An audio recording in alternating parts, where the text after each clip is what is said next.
ಧಾರವಾಡದಿಂದ ಶೆಟ್ಟರ್ ಲೋಕಸಭಾ ಅಖಾಡಕ್ಕಿಳಿತಾರ. ಪ್ರಹ್ಲಾದ್ ಜೋಶಿ ವಿರುದ್ಧ ಶೆಟ್ಟರ್ ಸ್ಪರ್ಧೆ ಫಿಕ್ಸ್ ಆಗತ್ತಾ?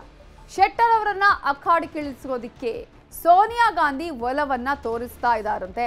ಪ್ರಹ್ಲಾದ್ ಜೋಶಿ ವರ್ಸಸ್ ಜಗದೀಶ್ ಶೆಟ್ಟರ್ ಆಗತ್ತಾ ಧಾರವಾಡ ಲೋಕಸಭಾ ಕ್ಷೇತ್ರದಲ್ಲಿ? ಈ ರೀತಿಯ ಚರ್ಚೆಗಳು ಈಗಾಗಲೇ ಹಲವು ಬಾರಿ ನಡೆದಿದೆ. ಬಟ್ ಈಗ ಹೈಕಮಾಂಡ್ ಬುಲಾವ್ ಮೇರೆಗೆ ದೆಹಲಿಗೆ ಶೆಟ್ಟರ್ ತೆರಳಿದ್ದು ಶೆಟ್ಟರ್ ಅಖಾಡಕ್ಕಿಳಿಸಲು ಸಿದ್ದರಾಮಯ್ಯ ಅವರು ಒಲವನ್ನ ವ್ಯಕ್ತಪಡಿಸಿದ್ದಾರೆ. ಅನೇಕ ಲೆಕ್ಕಾಚಾರಗಳನ್ನು ನಾವಿಲ್ಲಿ ಗಮನಿಸಬಹುದು. ಆದರೆ ಸ್ಪರ್ಧೆ ಬೇಡ ಅಂತ ಹೇಳ್ತಿದ್ದಾರೆ ಶೆಟ್ಟರ್. ಅವರ ಮನವೊಲಿಸುತ್ತಾ ಹೈಕಮಾಂಡ್ ಅನ್ನುವಂತಹ ಪ್ರಶ್ನೆ. ಜಗದೀಶ್ ಶೆಟ್ಟರ್ ಅವರು ಈಗ ಅಲ್ಲಿ ನಿಲ್ಲಬಾರದು ಅನ್ನೋದಕ್ಕೆ ಒಂದಷ್ಟು ಕಾರಣಗಳನ್ನು ಕೊಡ್ತಿದ್ದಾರೆ. ಬಟ್ ಹೈಕಮಾಂಡ್ ಲೆಕ್ಕಾಚಾರವೇ ಬೇರೆ, ಸಿದ್ದರಾಮಯ್ಯ ಅವರ ಕ್ಯಾಲ್ಕುಲೇಷನ್ನೇ ಇಲ್ಲಿ ಬೇರೆ. ಶೆಟ್ಟರ್ ಅವರನ್ನೇ ಕಣಕ್ಕಿಳಿಸಬೇಕು ಅನ್ನುವಂತಹ ಚಿಂತನೆಯನ್ನ ಮಾಡ್ತಾ ಇದೆ.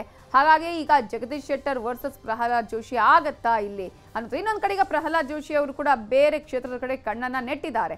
ಹಾಗಾದ್ರೆ ಈ ಕ್ಷೇತ್ರದಲ್ಲಿ ಜಗದೀಶ್ ಶೆಟ್ಟರ್ ಅವರೇ ಲೋಕಸಭಾ ಕ್ಷೇತ್ರದ ಅಭ್ಯರ್ಥಿ ಆಗ್ತಾರ ಕಾಂಗ್ರೆಸ್ ಪಕ್ಷದಿಂದ? ಇದರ ಬಗ್ಗೆ ಡೀಟೇಲ್ಸ್ ಅನ್ನ ಪಡ್ಕೊಳ್ಳೋದಕ್ಕೆ ನಮ್ಮ ರಿಪೋರ್ಟರ್ ಶಿವರಾಮ್ ಅಸುಂಡಿ ಈಗ ನೇರ ಸಂಪರ್ಕದಲ್ಲಿ ಜಾಯಿನ್ ಆಗಿದ್ದಾರೆ. ಶಿವರಾಮ್ ಅಸುಂಡಿ, ಈಗ ಜಗದೀಶ್ ಶೆಟ್ಟರ್ ಅವರು ನಿಲ್ಲದೆ ಇರೋದಕ್ಕೆ ಒಂದಷ್ಟು ಕಾರಣಗಳನ್ನ ಕೊಡ್ತಾ ಇದ್ದಾರೆ. ಬಟ್ ಹೈಕಮಾಂಡ್ ಅವರನ್ನ ಮನವೊಲಿಸೋದ್ರಲ್ಲಿ ಸಕ್ಸಸ್ ಆಗುವಂತಹ ಸಾಧ್ಯತೆಗಳು ಯಾವ ರೀತಿಯಾಗಿ ಕಾಣಿಸ್ತಾ ಇದೆ? ಏನೆಲ್ಲ ಡೆವಲಪ್ಮೆಂಟ್ಸ್ ಅಲ್ಲಿ ಈಗ ನಡೀತಾ ಇದೆ ಈ ವಿಚಾರದಲ್ಲಿ? ನವಿತಾ ಜೈನ್ ಅದೇ ಹಿನ್ನೆಲೆಯಲ್ಲಿ ಅಂದ್ರೆ ಶೆಟ್ಟರ್ ಅವರನ್ನ ಮನವೊಲಿಕೆ ಮಾಡೋ ನಿಟ್ಟಿನಲ್ಲಿ ದೆಹಲಿಗೆ ಬುಲಾವ್ ಕೊಟ್ಟಿದ್ರು.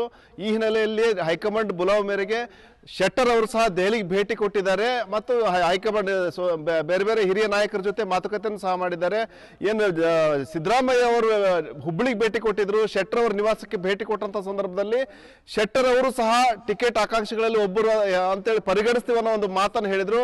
ಅದೇ ಸಂದರ್ಭದಲ್ಲಿ ನಾನು ಸ್ಪರ್ಧೆ ಮಾಡಲ್ಲ ಅನ್ನೋ ಒಂದು ಮಾತನ್ನು ಹೇಳಿದ್ರು. ಆದ್ರೆ ಹೈಕಮಾಂಡ್ ದೃಷ್ಟಿಯಲ್ಲಿ ಶೆಟ್ಟರ್ ಅವರ ಹೆಸರು ಪ್ರಮುಖವಾಗಿ ಕೇಳಿ ಬರ್ತಾ ಇದೆ. ಯಾಕಂದ್ರೆ ಒಂದು, ಶೆಟ್ಟರ್ ಅವ್ರನ್ನ ಧಾರವಾಡದಲ್ಲಿ ಅಖಾಡಕ್ಕಿಳಿಸೋದ್ರಿಂದ ಪ್ರಹ್ಲಾದ್ ಜೋಶಿ ಅವರಿಗೆ ಪ್ರಬಲ ಪೈಪೋಟಿ ಕೊಡಬಹುದು ಮತ್ತು ಗೆದ್ದು ಬರೋ ಅವಕಾಶಗಳು ಸಹ ಇದೆ ಅನ್ನೋದು ಒಂದು ಲೆಕ್ಕಾಚಾರ. ಮತ್ತೊಂದು ಲೆಕ್ಕಾಚಾರ ಅಂದ್ರೆ ಲಿಂಗಾಯತ ಏನಪ್ಪ ನಾಯಕತ್ವಕ್ಕೆ ಮಯ ಕೊಟ್ಟಂಗಾಗ್ತದೆ. ಜೊತೆಗೆ ಉತ್ತರ ಕರ್ನಾಟಕದಲ್ಲಿ ಹೆಚ್ಚು ಸೀಟ್ ಗೆಲ್ಲಲಿಕ್ಕೆ ಇದೊಂದು ರೀತಿಯಲ್ಲಿ ಅವಕಾಶ ಆಗುತ್ತೆ ಅನ್ನೋ ಒಂದು ಲೆಕ್ಕಾಚಾರ ಹೈಕಮಾಂಡ್ ಆಗಿದೆ. ಈ ಹಿನ್ನೆಲೆಯಲ್ಲೇನೆ ಸಿದ್ದರಾಮಯ್ಯ ಅವರು ಮೊನ್ನೆ ಭೇಟಿ ಕೊಟ್ಟಿದ್ರು. ಅದಾದ ನಂತರ ಸಿದ್ದರಾಮಯ್ಯ ಅವರು ಯಾವಾಗ ದೆಹಲಿಗೆ ಹೋಗಿದ್ರು ಅದರ ಬೆನ್ನ ಹಿಂದೆನೆ ಶೆಟ್ಟರ್ ಅವರು ಸಹ ದೆಹಲಿಗೆ ಭೇಟಿ ಕೊಟ್ಟಿದ್ದಾರೆ, ಮಾತುಕತೆಯನ್ನು ಸಹ ಮಾಡಿದ್ದಾರೆ.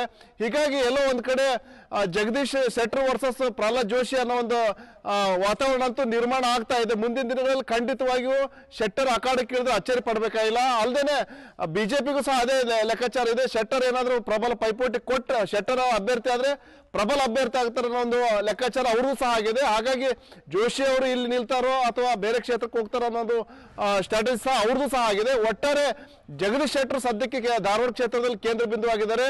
ಉತ್ತರ ಕರ್ನಾಟಕ ದೃಷ್ಟಿಯಲ್ಲಿ ಇಟ್ಕೊಂಡು ಶೆಟ್ಟರ್ ಅವ್ರನ್ನ ಅಖಾಡಕ್ಕೆ ಇಳಿಸಲಿಕ್ಕೆ ಎಲ್ಲ ರೀತಿಯ ತಯಾರಿ ನಡೆಸಿದ್ದಾರೆ ಕೈಗೆ ಮುಖಂಡರು. Okay, thank you.